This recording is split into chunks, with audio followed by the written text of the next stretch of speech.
October 7-ന് ഹമാസിനൊപ്പം ഇസ്രയേലിൽ ഭീകരാക്രമണം നടത്തിയ PIJ എന്ന പാലസ്തീൻ ഇസ്ലാമിക് ജിഹാദാണ് തങ്ങളുടെ തടവിൽ കഴിയുന്ന ബന്ദിയായ റഷ്യൻ ഇസ്രായേലി അലക്സാണ്ടർ ട്രൗനോഫിന്റെ വീഡിയോ പുറത്തുവിട്ടത്. താനും മറ്റു ബന്ദികളും നരകയാതന അനുഭവിക്കുകയാണ്. ഭക്ഷണവും മറ്റ് അടിസ്ഥാന സൗകര്യങ്ങളും ഒന്നും ലഭിക്കുന്നില്ല. ഏതു നിമിഷവും മോചനം കാത്താണ് തങ്ങൾ കഴിയുന്നത്. തടവിൽ കഴിയുന്ന കെട്ടിടം ഭീകരരുടെ സാന്നിധ്യത്തെ തുടർന്ന് സൈന്യം തകർക്കുമോ എന്നുള്ള ഭയത്താലാണ് കഴിയുന്നതെന്നും വീഡിയോയിൽ അലക്സാണ്ടർ വ്യക്തമാക്കുന്നു.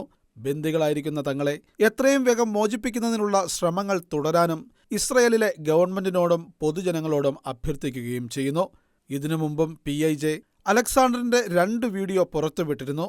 അലക്സാണ്ടറിനൊപ്പം മാതാപിതാക്കളായ യെലേനയും വിറ്റാലിയും, മുത്തശ്ശി ഐറീന, അലക്സാണ്ടറിന്റെ പങ്കാളി സ്പിർ കോഹിൻ എന്നിവരെയും ഒക്ടോബർ 7-ന് ഭീകരർ ഗാസയിലേക്ക് തട്ടിക്കൊണ്ടുപോയിരുന്നു.